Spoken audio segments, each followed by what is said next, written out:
오늘 말씀 제목은 인생은 나그네입니다.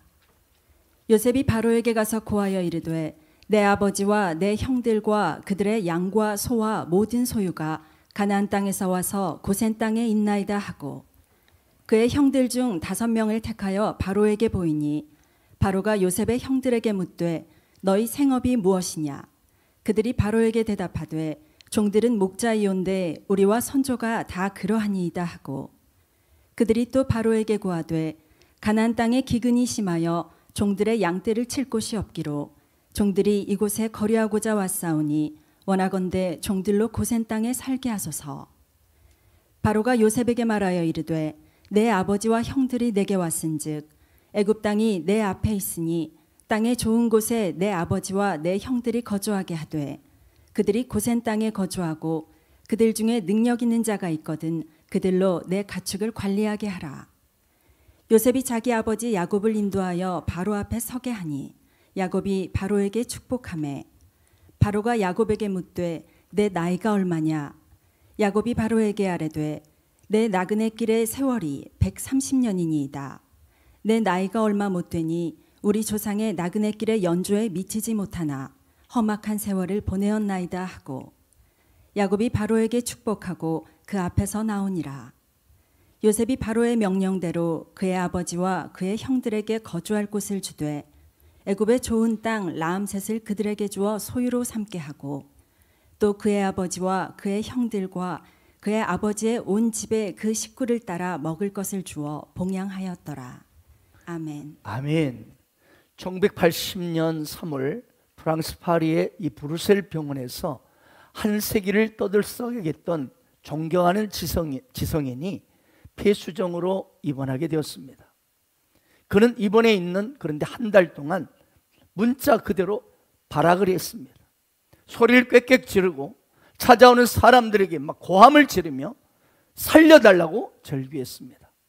그러면서 그는 죽음에 대한 공포와 불안 때문에 차마 자신의 병명이 무엇인지를 곁에 서 있는 아내에게 묻지를 못했습니다. 아내조차도 죽음에 대한 남편에 대한 공포와 그 두려움 때문에 자기 남편에게 당신의 병명이 무엇인지도 말하지도 못합니다. 소리치고 발악하고 괴로워하고 있는 그 남편을 그저 곁에서 지켜봐야만 했던 이 불쌍한 여인, 그리고 발악하고 괴로워하는 그 한 사람. 그런데 그 사람처럼 글로써 현대인들에게 깊은 감동을 남긴 사람은 없었습니다. 그는 자유라는 이름 하에 수많은 글과 명작을 남겼습니다. 그는 바로 20세기의 커다란 발자취를 남겼던 실존주의 철학가 사르트르였습니다. 그런데 이것이 그의 마지막 모습이었습니다. 그리고 그의 4월 26일 입원한 지 한 달 만에 그는 그렇게 세상을 떠났습니다. 그가 세상을 떠나고 난 후에 프랑스 신문들이 떠들기 시작했습니다. 사르트르가 왜 그렇게 죽어야 했는가? 죽음으로부터 자유를 외쳤던 그가 그 인생의 마지막 모습이 그렇게 발악을 하고 고함을 치고 비참했던 이유가 무엇인가? 이에 대해 각 언론들이 떠들기 시작했습니다. 그때 한 신문에 기사가 실렸습니다. 이런 내용이었습니다.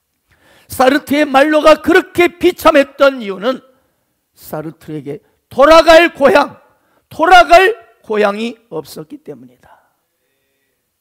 그렇습니다. 많은 사람들에게 감동을 주었던 그였지만 정작 본인은 돌아갈 고향이 없어서 괴로워하고 소리치고 발악을 했던 것입니다. 그런데 사르트르와 함께 현대 지식인들에게 가장 큰 영향을 끼쳤던 또 한 사람이 있습니다. 그는 바로 독일의 신학자 본 회퍼입니다. 그는 2차 세계대전 중에 독일의 수용소에서 나치에게 항거하다가 수감되어서 점점 그는 죽어가고 있었습니다. 그런데 어느 날 갑자기 한 간수가 옥문을 열고 들어왔습니다. 직감적으로 본 회퍼는 이것이 자기의 마지막인 것을 알았습니다. 그때 그는 벌떡 일어나서 감방에 있던 자기의 동지들에게 이렇게 인사를 했습니다. 사랑하는 동지 여러분, 이제 나에게는 죽음이 왔어. 그러나 기억하세요. 이것은 나의 마지막이 아니요 새로운 출발입니다. 이것은 나의 마지막이 아니요 새로운 출발입니다. 주께서 나를 예비하신 아버지 집에서 다시 만날 때까지 여러분 안녕히 계십시오. 그리고 감방을 나서는 그에게는 놀라운 평안과 기쁨이 넘쳤고요, 감옥 속에서 남아있는 모든 사람들에게 깊은 충격과 감동을 남겼습니다. 사랑하는 여러분, 오늘 예배드리는 당신은 인생이 무엇이라고 생각하십니까? 여러분, 인생이 무엇입니까?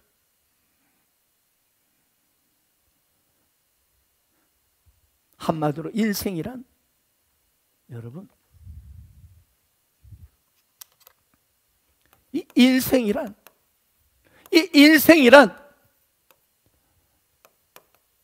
나그네입니다. 나그네.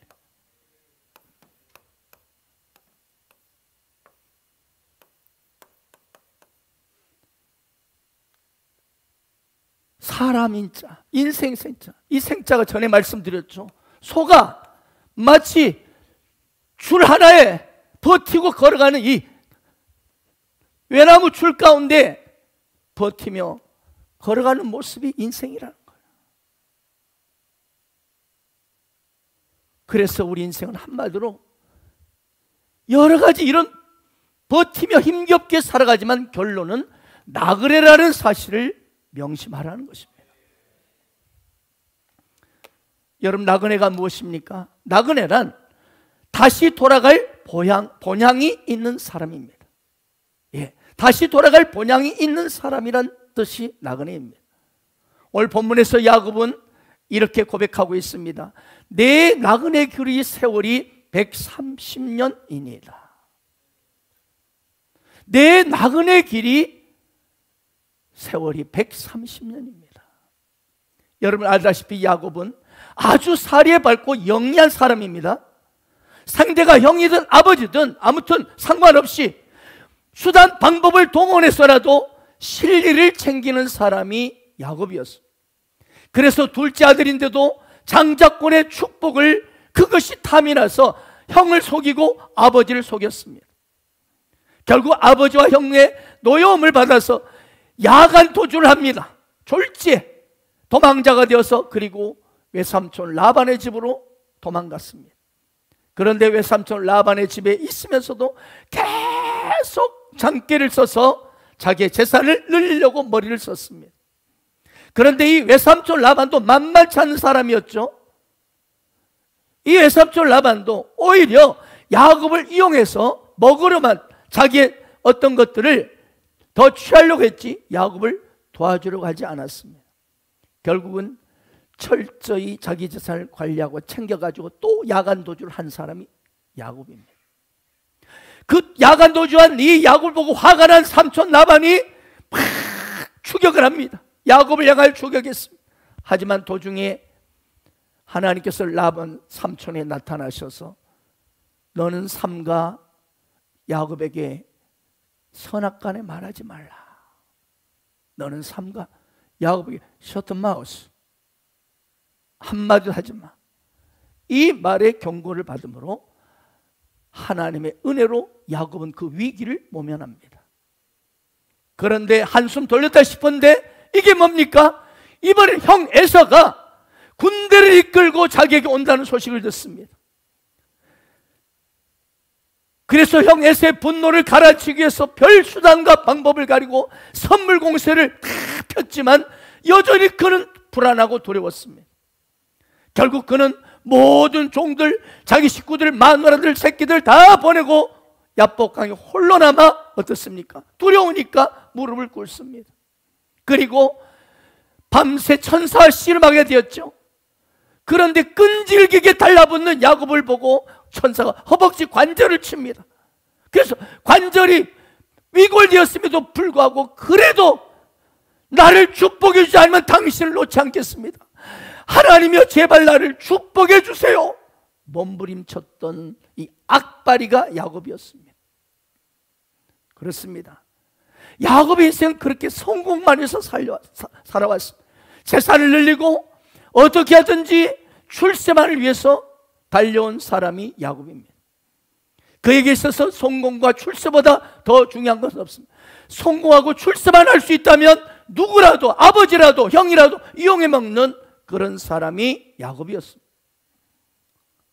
사랑하는 여러분, 성공과 출세라면 그런 라면은 먹지 않기를 축복합니다. 아무튼 야곱은 그렇게 악착같이 살았어. 그런데 뛰는 놈 위에 나는 놈이 있고 나는 놈 위에 붙어 다니는 놈이 있다고 속이는 데 선수였던 야곱은 오히려 삼촌 라반에게 속아가지고 그처럼 사랑하는 라헬을 아내로 맞이하려고 원했는데 세상에 신혼방을 차렸는데 아침에 깨보니 옆에 누워 동침하는 여자가 언니 레아야. 그 내가 사랑할 라헬이 아니야. 한마디로 사기 결혼을 하게 됩니다. 삼촌에 속아가지고. 그래서 다시 사랑할 라헬을 얻기 위해서 무려 14년간을 삼촌을 위해서 봉사해야만 했습니다. 이렇게 해서 두 아내와 이제 살게 되는데 이 두 아내가 누구예요? 언니 동생 사이야. 자매지간이야. 서로 자매지간이 레아 라헬이. 이야, 그래서 여자는 대단한 존재다. 이 두 여자의 사랑 싸움에 휘말려서 나중에 졸지에 마누라가 4명으로 불어납니다. 4명. 그리고 새끼들 12아들을 낳습니다. 그런데 항상 야곱의 관심은 누구예요? 오직 라헬밖에 없습니다. 라헬. 4명의 마누라가 있지만 라헬뿐이에요. 라헬. 그러다 보니 라헬이 낳은 12아들 중에 라헬이 낳은 요셉만을 막 편애합니다. 네, 그래서 명절이 되면 요셉에게만 색동족을 입혀주고 좋은 고기나 좋은 음식이 있으면 요셉만 불러다가 앞에 앉혀서 먹이고, 그러니 다른 형들이 막 미움 시기 가득하게 되고 결국 그 결과 요셉은 어떻게 됩니까? 형들에 의해서 애굽의 노예로 팔리게 됩니다. 그리고 속이는 데 선수였던 야곱이 오히려 아들들에게 속아가지고 넘어가지고 아버지 요셉이요, 우리한테 오다가요 맹수를 만나가지고 맹수에 찢겨 죽었어요. 여기 보세요. 아버지 요셉의 옷 피 묻었는지 봤어요. 이렇게 속습니다. 그래서 야곱은 사랑하는 요셉이 죽은 줄만 알고 사랑하는 요셉하고 통곡하고 절규합니다.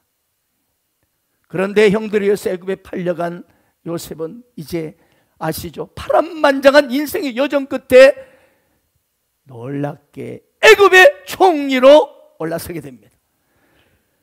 이 모든 걸 돌아보니 뭐였어요? 사랑하는 여러분, 무엇이었습니까? 이 모든 사건이 하나님의 뭐였습니까?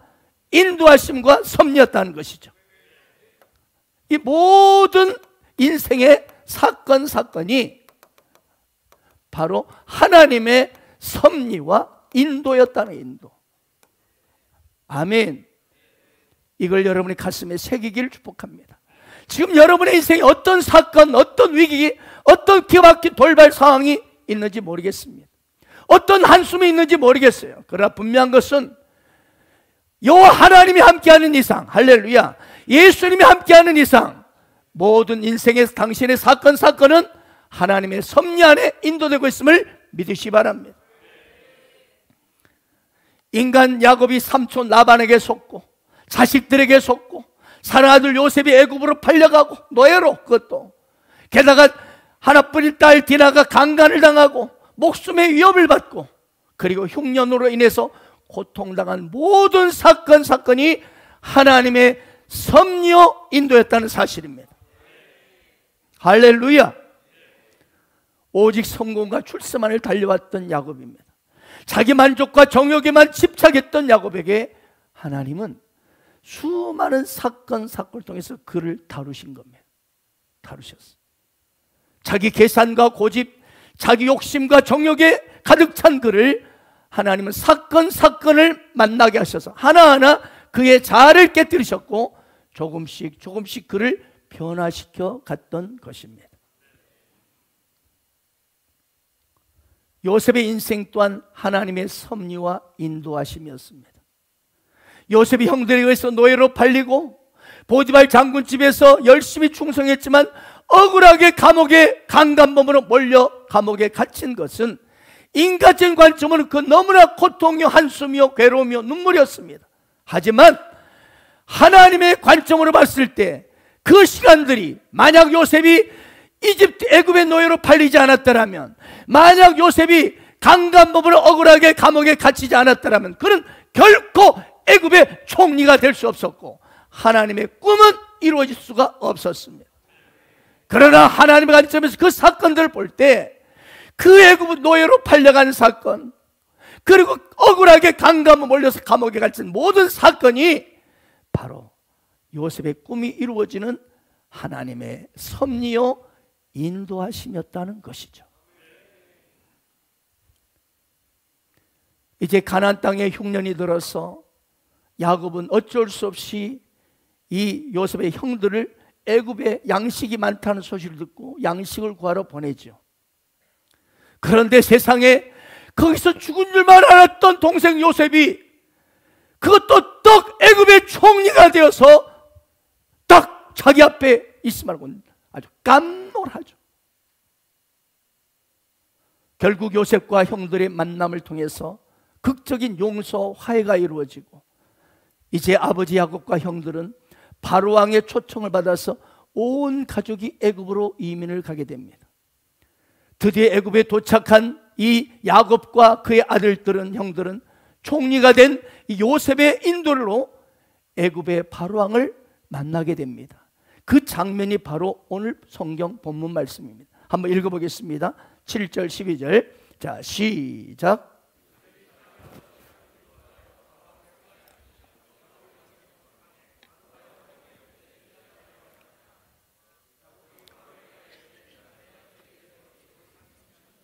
내 나이가 얼마 못 되니 우리 조상의 나그네 길에 연조에 미치지 못하나 험악한 세월을 보낸다. 야곱이 바로에게 축복하고 그 앞에서 나오니라. 요셉 바로의 명령대로 그의 아버지와 그 형들에게 거주할 걸 주되 애굽의 좋은 땅을 라암셋을 그들에게 주어 소유로 삼게 하고 또 그의 아버지와 그 형들과 그의 아버지 온 집에 그 식구를 따라 먹을 것을 주어. 여러분, 지나가는 이야기입니다. 질문 하나 하겠습니다. 역사적으로 가장 빨리 왕이 된 사람이 누굴까요? 바로왕이죠. 바로왕. 이때는 조금 안 웃겨도 웃어주세요. 자, 오늘 야곱은요, 그 당시 파라오, 이집트 파라오 바로가 네 나이가 얼마냐 하고 물었을 때 이 질문 앞에 이렇게 대답합니다. 내 나그네 길이 세월이 130년입니다. 내 나이가 얼마 못 되니 우리 조상 아브라함이나 이삭보다 연조의 그 나그네 길에 연조에 미치지 못하나 험악한 세월을 보냈나이다. 사랑하는 여러분, 야곱 왜 이런 말을 했을까요? 실제로 야곱은 이 고백처럼 악착같이 살았지만 너무나 험악한 세월을 보냈잖아요. 이게 사실이에요. 고생과 엄청난 스트레스로 아마 나이보다 훨씬 더 늙었을 것이고 힘도 약해졌겠죠. 못할 일도 많이 했었고 또한 위험한 순간도 많았어요. 남을 속이기도 했지만 실은 또 속임도 많이 당했습니다. 그런데 지금 이제 돌이켜보니 그렇게 악착같이 살 때는 뭔가 목표가 있었던 것 같았는데 생각해보니 지금 이 나이 130 된 이 노인네가 되어보니 다 부질없는 것, 다 부질없는 것이었다. 이걸 지금 느끼는 거예요. 이제 그의 수중에는 아무것도 없어요. 기근을 해서 이제 다 날려서 없어요. 특별히 나이보다 더 늙어버린 몸뚱이 하나 겨우 지방에 지탱하면서 이제 고향을 떠나서 이방 나라의 총리가 되어 있다는 그 사랑 아들 요셉 보고 이제 마지막 죽자. 요셉이라도 만나보고 이제 죽자는 마음으로 지금 이민을 가고 있는 거예요. 그런데 야곱은 이 이민길을 출발하면서 그동안 자기의 130년의 세월의 시간들, 사건들이 주마등처럼 쫙 스쳐가는 거예요. 그렇구나. 인생이란 게 별거 아니구나. 험악하게 살아온 내 인생, 그렇게 많은 것을 취업하려고 몸부림치고 난리쳤던 내 인생이었구만. 이제 돌아보니 이 미끼를 출발하는데 내 수중에는 아무것도 없구나. 너무나 많이 늙어버린 이 촌놈, 초라한 이 모습, 촌부를 내 모습을 보니 그렇구나. 인생이 뭐라고요? 인생이 이 공수래 공수거구나.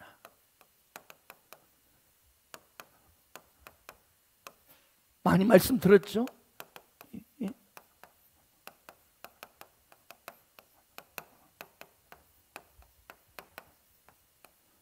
빈손으로 왔다가 빈손으로 가는 인생이 바로 우리 인생이구나.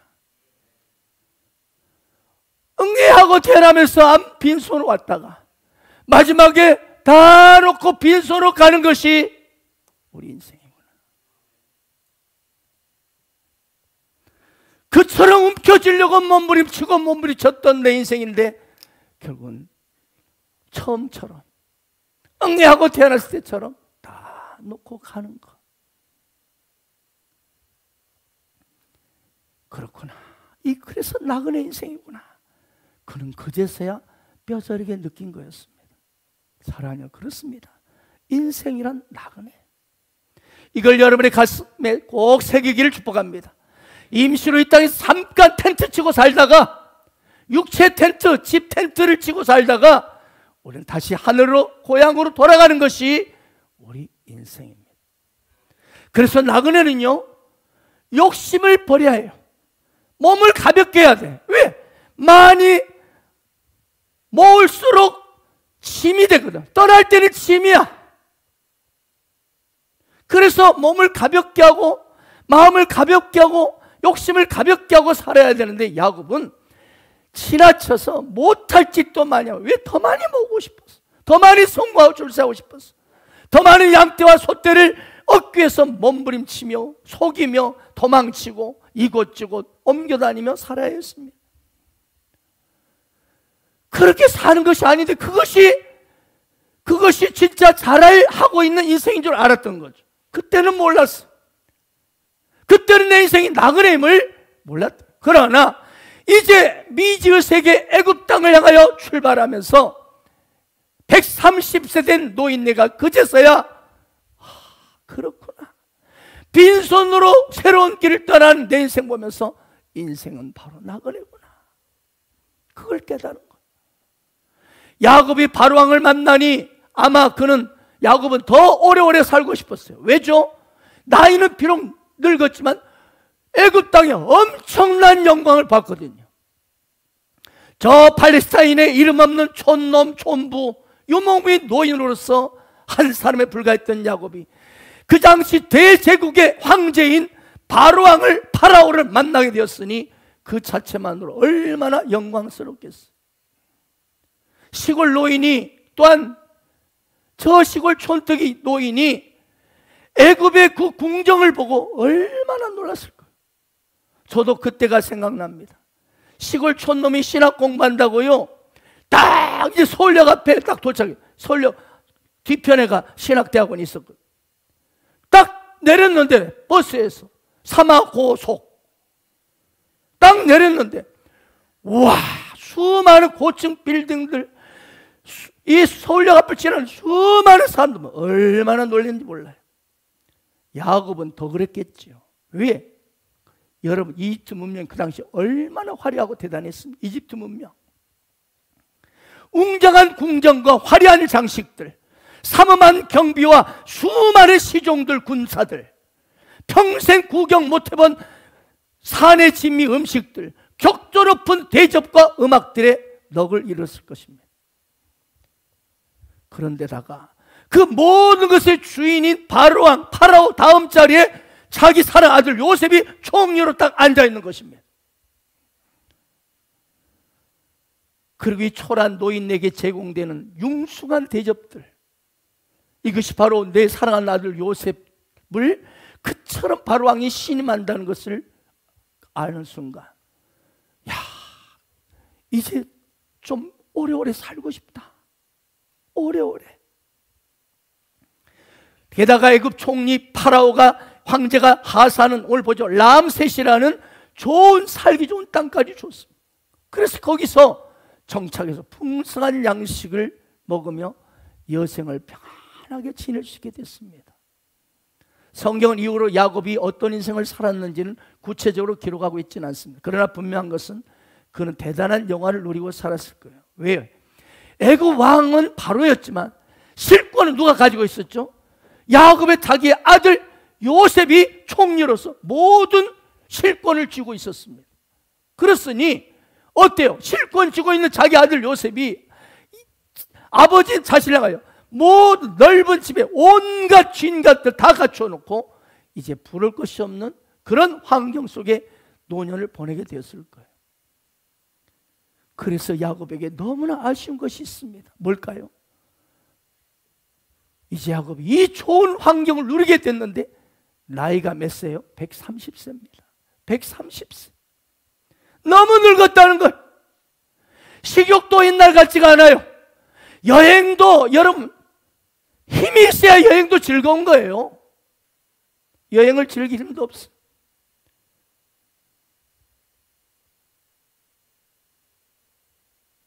아름다운 여인 필요 없어요. 이것이 모든 인생이 겪게 되는 인생의 모순입니다. 모순. 인생을 즐기고 누리는 것도요, 나이 들면 다 힘들어집니다. 그래서 사랑하는 여러분, 지금 누리기를 축복합니다. 이걸 지혜입니다. 그러므로 많이 쌓아놓는 것에 목적을 두지 않기를 바랍니다.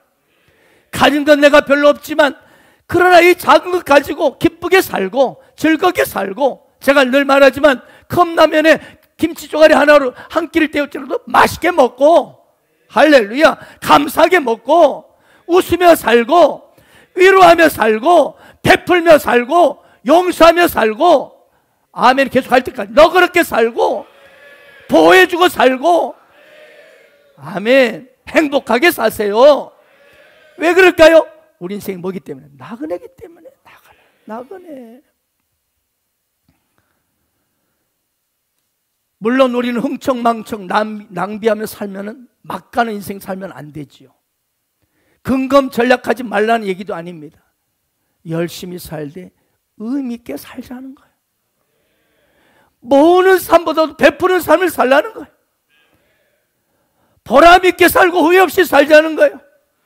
내가 아닌, 나만을 위해서 사는 것이 아닌 남에게 덕을 끼치기, 유익을 주는 그런 삶을 살기를 바랍니다. 그래서 사도 바울은 이렇게 말했습니다. 주 예수께서 친히 말씀하신 바 주는 것이 받는 것보다 복이 있다 하심을 기억하여야 할지니라. 그렇습니다. 여러분, 받는 삶보다도 주는 삶을 사세요. 모으는 삶보다는 베푸는 삶을 사세요. 이것이 복이 있다고 말씀하십니다. 아멘입니까? 어기를 치지 말고 인색하게 살지 말고 자린고비로 살지 말고 베푸십시오. 우리 50, 60, 70 이 분위기가 그래요. 정말 서로 막 베풀고 내놓고 막 그래요. 제가 보면 인생이 나그네임을 알 때 그렇게 살 수 있습니다.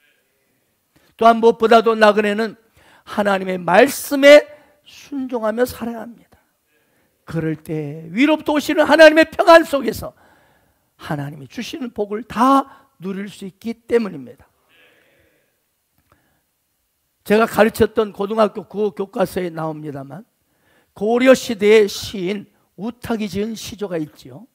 한 손에 막대 잡고 또 한 손에 가시 쥐고 늙은 길을 가시로 막고 오는 백발 막대로 치렸더니 백발이 제 먼저 알고 지름길로 머리로 오더라. 우탁처럼 야곱도 흐르는 세월 앞에 130세 인생 무상을 서러워했습니다. 그동안 야곱은 약사까지 출세를 꿈꾸며 성공을 살아왔지만 정작 아무것도 가진 거 없어요. 그래서 내 인생이 이제 끝났곤 했는데 세상에 이런 요셉을 만나서 영화를 누릴 줄은 상상도 못했습니다. 그저 열심히 해서 남들보다 소양 더 몇 마리 더 갖고 남들보다 종 몇 명을 더 거느리고 사는 것이 그것이 꿈이었어요. 그런데 지금 요셉을 만나서 꿈인지 생시인지 엄청난 영화를 누리게 되었어요. 흔히들 고생 끝에 낙이 온다고 하지만 사실 지금 야곱이 누리는 영화는 그가 열심히 고생해서 얻은 결론입니까? 아니에요.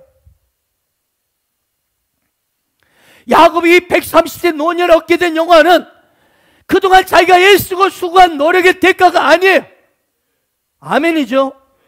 형 속이고 아버지 속이고 축복을 받으려고 몸부림치고 형 라반 삼촌 속이려고 애를 썼지만 도망치는 인생 다 사라진 인생을 살았어요. 그래서 지금 그가 누리는 영화는 그것 때문이 아닙니다. 자기가 노력해서 얻은 것들은 다 없어졌고 빈손으로 지금 아들들 따라서 뒤에 철레철레 애굽으로 내려왔잖아요. 요셉이 내 사랑하는 아들이지만 자기 해준 것이 뭐 없어요. 그 어렸을 때 색동적을 입히고 밥 좀 먹여준 그뿐이야. 공부를 제대로 시켰나? 취직도 뭐 자기가 시켜줬나? 배우자도 결혼 잘 시켜준 것도 아니에요. 게다가 애굽에서 요셉이 누명을 쓰고 오랜 옥살에 그 감옥에 고생할 때 면회 한번 간 적이 없고 곁에서 따뜻한 위로 한마디 해주지 못했습니다. 그래요. 아버지로서는 자식 해준 게 아무것도 없어요. 그럼 뭡니까? 참으로 이 130대 노인이 야곱이 누리는 이 노년의 영화는 전적으로 뭐예요? 하나님의 은혜였던 것입니다. 하나님의 은혜 말입니다. 학교 성적이 같은 동급생 480명 중에 350등인 학생이 있었습니다. 근데 그러던 어느 날 담임선생님이 부른 거예요. 교무실에서.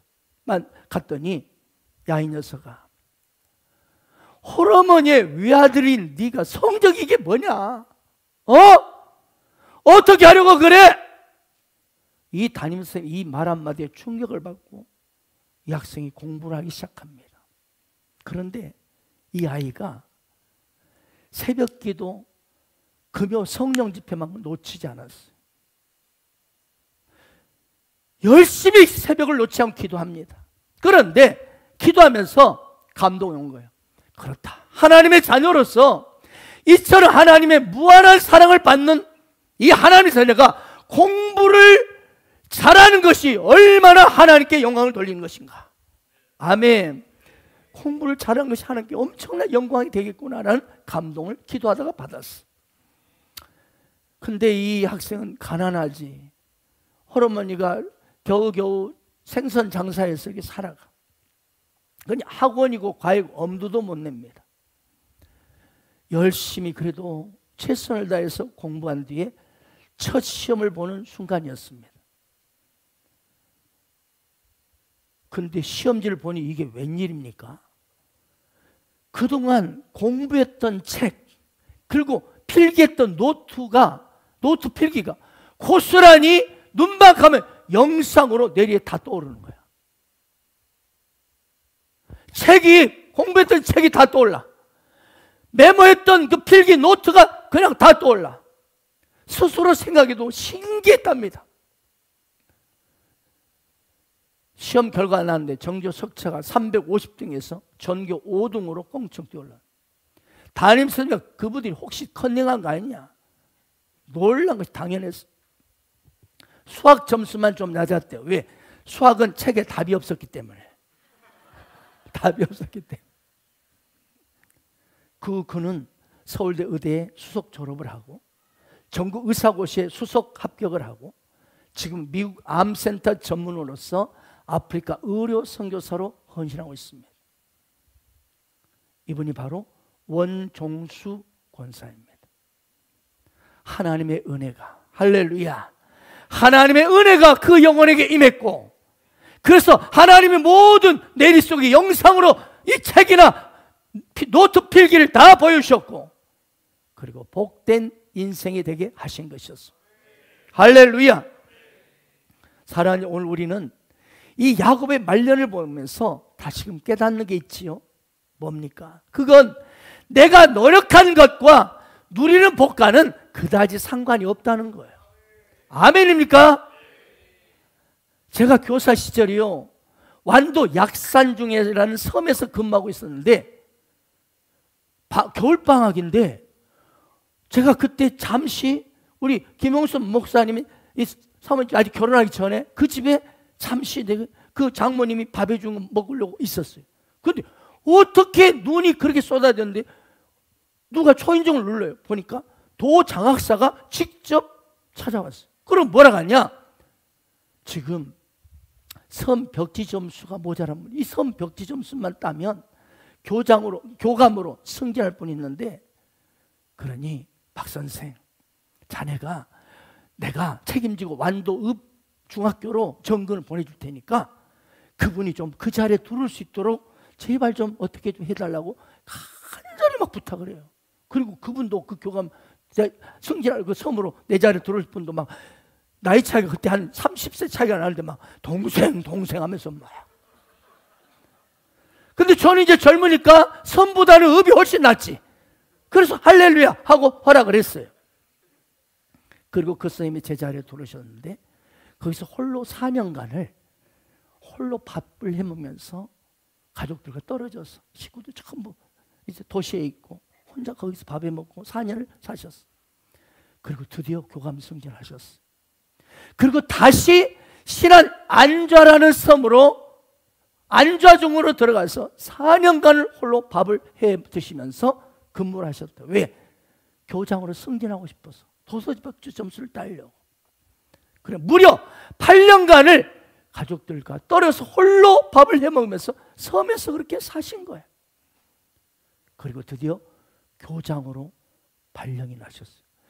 제가 들려온 소식에 그분이 얼마나 기뻐했는지. 그런데요, 그분이 교장으로 승진한 다음 해에 갑자기 암으로 돌아가셨습니다. 자, 이거예요. 우리가 인생을 살면서 물론 노력해야 될 부분이 있지요. 하지만 노력의 대가로 우리가 모든 복을 누리고 영화를 누린 것이 아니라는 것이죠. 네, 그럼 뭡니까? 모든 것이 절대적으로 하나님의 은혜로 누리게 되는 것을 믿으시 바랍니다.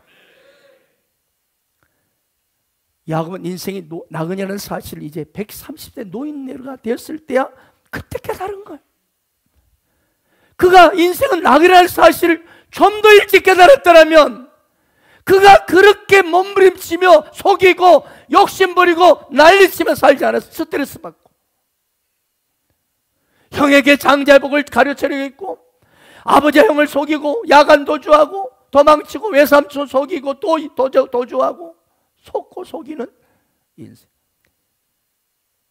도중에 또 자기 딸 디나가 하몰 족장으로부터 강간을 당하지요.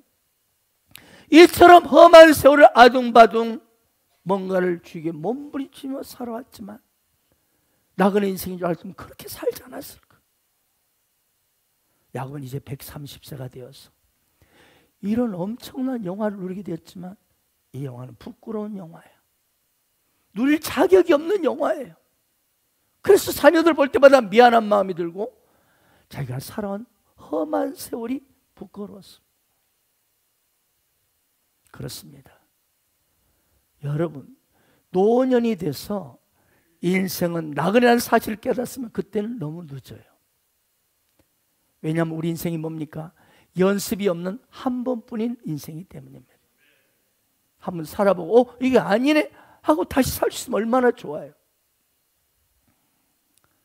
그래서 여러분, 인생이 나그네임을 인생의 가을이나 겨울이 아닌 인생의 봄에 깨닫기를 축복합니다. 청년의 때, 오늘 청년 여러분 너무나 큰 축복을 받았습니다. 한 살도 더 젊을 때 인생은 나그네라는 것을 깨닫기를 축복합니다. 그래야 이 야곱처럼 헛된 인생을 살지 않을 수 있거든요.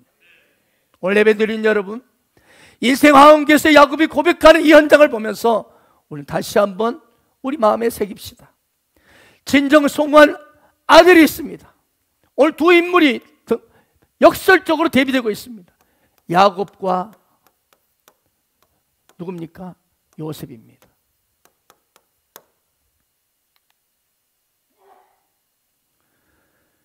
요셉은 진정한 성공의 사람이었습니다. 그러나 인생을 후회한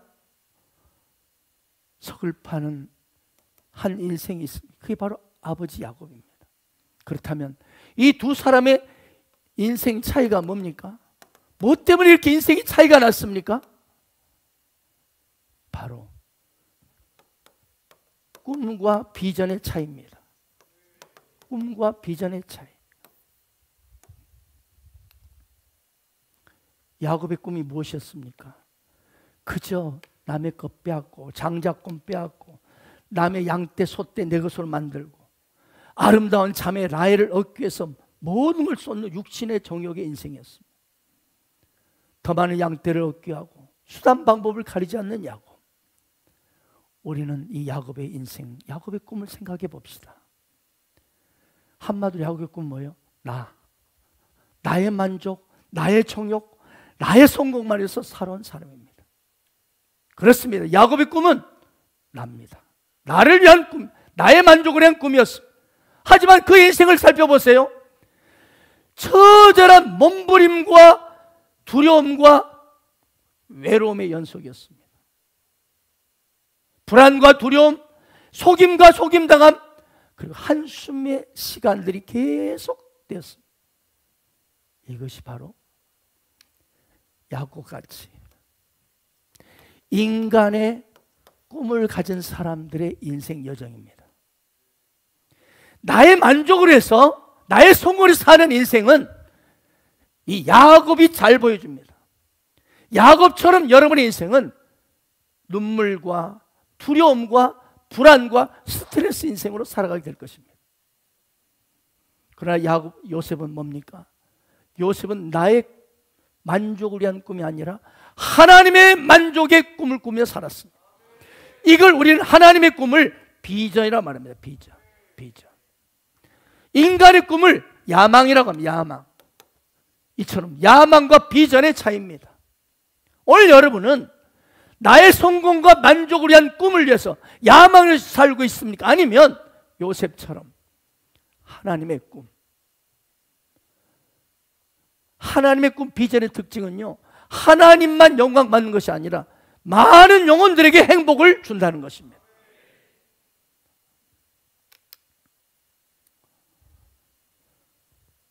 인간의 꿈의 특징이 바로 이겁니다. 인간의 욕망을 달려가는 사람들에겐 야곱의 인생이 펼쳐지게 되어 있습니다. 특히 예수 믿는 사람도 똑같아요. 예수를 믿는데 어떤 사람은 계속 스트레스, 불안, 두려움, 괴로움 속에 끊임없이 야곱의 뒤를 따라가는 인생들이 있습니다. 그러나 반대로 어떤 환난과 어려움을 만날지라도 마음의 평화를 누리며 사는 사람이 있다는 거죠. 아멘. 여러분은 어떻습니까? 오늘 인간의 꿈, 욕망을 위해서 달려가는 사람이 바로 여러분이십니까? 여러분이 바로 이런 야곱의 인생이 여러분의 자화상이 아닙니까? 그러나 요셉은 달랐습니다. 그는 자신의 욕망, 자신의 만족을 위한 꿈을 붙들지 않았어요. 하나님 주신 꿈을 붙들었습니다. 비전을 붙들었습니다. 그래서 비전의 특징은요, 내 자신을 위한 것이 아닙니다. 하나님을 영화롭게 하고 많은 사람들을 행복하게 해주는 것이 하나님의 비전의 특징입니다. 물론 요셉에게는 비전을 이루기까지 수많은 힘들고 고통스러운 시간들이 있었습니다. 그러나 요셉의 그 인생의 그 구절들을 읽어보면 그에게 두려웠다, 불안했다, 무서웠다, 그게 없었어요. 상황은 힘들었지만 그는 늘 평화를 누렸습니다. 그렇습니다. 나의 정욕, 나의 야망이 아닌 하나님의 비전을 붙드는 자는요, 무슨 일을 만나든지 마음의 평화가 임할 줄 믿습니다. 그리고 그 비전은 13년 만에 이루어집니다. 사랑하는 여러분, 하나님 꿈 비전을 붙들고 사는 자에게는 요셉처럼 그 사람, 저와 여러분에게도 힘들고 고통스러운 시간이 있습니다. 하지만요, 마음은 주님께 주신 이 비전을 품는 자는요, 실은 하나님의 심장이거든요. 할렐루야. 하나님의 마음을 품고 있기 때문에 끊임없이 이롭다 하나님의 마음, 그분의 은혜를 부어주십니다. 그렇기 때문에 어떤 무슨 일 만나든지 잠깐의 두려움이 있지만 금방 평안과 안식을 누릴 수 있습니다. 그 사람의 기쁨이 있고요, 웃음이 있고 여유가 있어요. 또한 하나님은 그 꿈을 반드시 이루어 주시고 많은 사람들과 교회에 행복을 주게 하고 정작 본인도 진정한 성공의 인생 되게 하는 것입니다. 오늘 예배드린 여러분, 야구같이 세상의 욕망, 세상의 가치, 세상의 나의 욕망이 아닌 하나님의 꿈, 비전을 붙들기를 축복합니다. 그 사람은 힘들어도 외로워도 비전을 붙들고 가는 자는요, 이런 노래 할 수 있습니다. 할렐루야 찬양하세, 내 모든 죄 사함받고 주 예수와 동행하니 그 어디나 하늘 아래. 한 번 더 할까요? 할렐루야 찬양하세, 내 모든 죄 사함받고 주 예수와 동행하니 그 어디나 하늘. 맞습니다. 이 찬양 가사처럼 하나님의 꿈, 비전을 붙들고 사는 자는요, 무슨 일 만나든지 예수님이 함께 하시기 때문에 어떤 사건을 만나도 내 마음이 하늘나라야, 내 마음이 천국이 임하는 것입니다.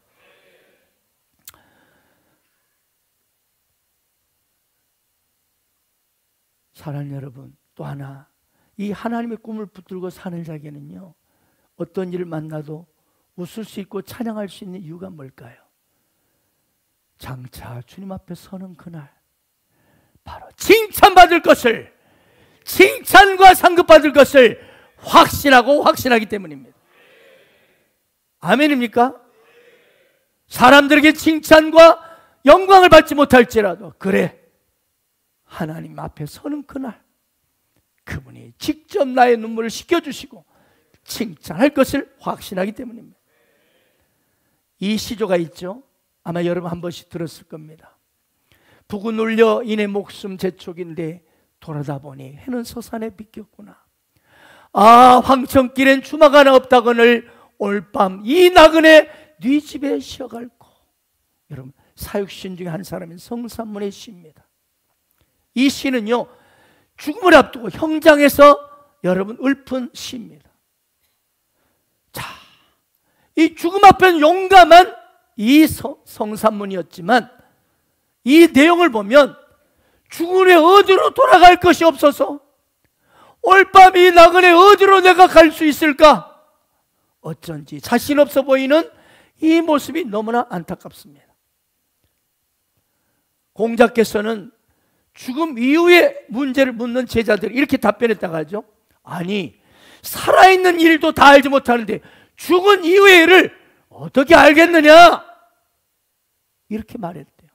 여러분, 이 얼마나 공허하고 절망스러운 대답입니까? 얼마나 공허하고 절망스러운 가르침입니까? 그래서 유교는요, 깊이 들어갈수록 완고해지고, 불교는 깊이 들어갈수록 허무해지고, 그러나 기독교는 깊이 들어갈수록 소망과 기쁨이 넘치는 것입니다. 할렐루야! 물은 바다에서부터 왔기 때문에 바다로 흐르고, 불은 태양에서 왔기 때문에 하늘로 태양으로 올라갑니다. 또한 우리 인간은 하나님께로 왔기 때문에 다시 하나님 앞에 서게 되는 거예요. 다 하나님 앞에 서게 돼요. 그래서 사도 바울이 말합니다. 우리의 시민권은 하늘에 있다. 우리의 시민권은 여기가 아니다. 잠시 육신 후 이 땅에 있을 때는 내가 대한민국 시민권을, 주민등록증을 가지고 있지만 우리의 영적인 시민권은 하늘에 있다. 성경 또 말씀합니다. 그들은 이제 더 나은 본향을 사모하니 곧 하늘에 있는 것이라. 이러므로 하나님이 그들의 하나님의 일컬음 받으심을 부끄러워하지 아니하시고 그들을 위하여 한 성을 예비하셨느니라. 사랑하는 여러분, 우리는 나그네고 특별히 예수 믿는 저와 여러분은 돌아갈 본향, 고향이 있습니다. 본향이 있습니다. 본향. 저 본향은 하늘에 있다고 말씀하는 아멘. 그리고 하나님 아버지께서 우리가 본향 고향 가운데 돌아가면 우리를 위하여 뭐라고요? 한 성을 예비하셨다.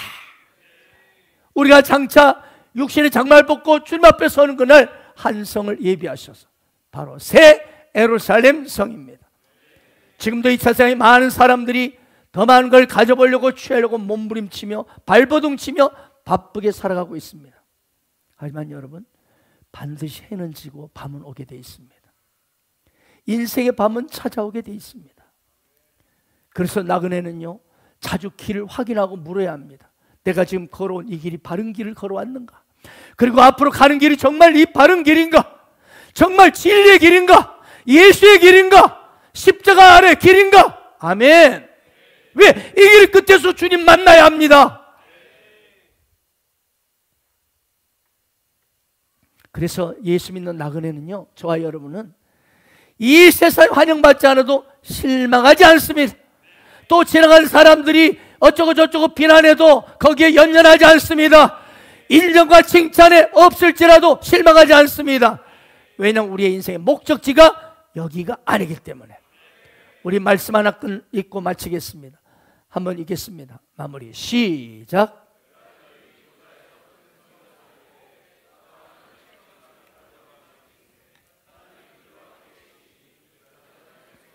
하나님의 친히 그들과 함께 계셔서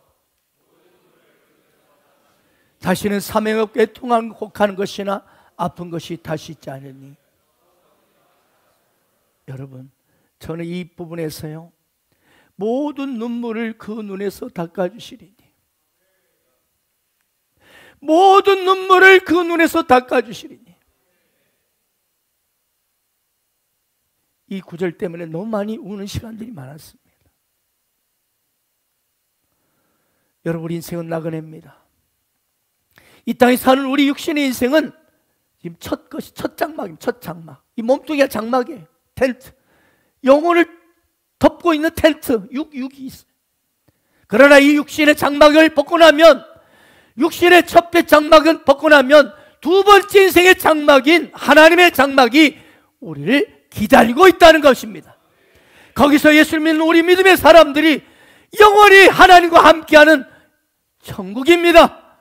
그러나 하나님 모르고 예수를 무시하고 핍박하고 웃기지 마라, 예수 믿는 거야, 내 주먹 믿는 게 최고지, 돈이 최고지, 예수 헛생하지 마, 미친놈아 바보야, 그렇게 거부하는 자들에게는 하나님의 장막이 아니라 영원히 불타는 지옥만이 그들을 기다리고 있을 뿐입니다. 오늘 예배드리는 사랑하는 여러분, 우리가 이 나그네 인생, 육체의 장막을 벗는 날, 모든 걸 내려놓고 우리 모두 주님 앞에 서게 될 것입니다. 그때 저는 우리 지저스빌리 가족 여러분 한 사람 한 사람이요, 이런 칭찬과 영광을 주님부터 받기를 원합니다. 네가 정말 가치 있는 인생을 살다 왔구나. 네가 정말 진정 바른 믿음의 길을 걸어왔구나.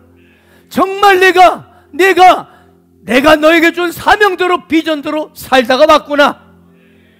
주께서 저와 여러분의 모든 눈물을 진히시켜 주시고 주님으로부터 칭찬과 존귀와 영광을 누리는 의의 면류관, 아멘, 생명의 면류관, 영광의 면류관을 받는 진정한 성공의 인생, 정말 행복한 인생 되시기를 주 예수 이름으로 축복합니다.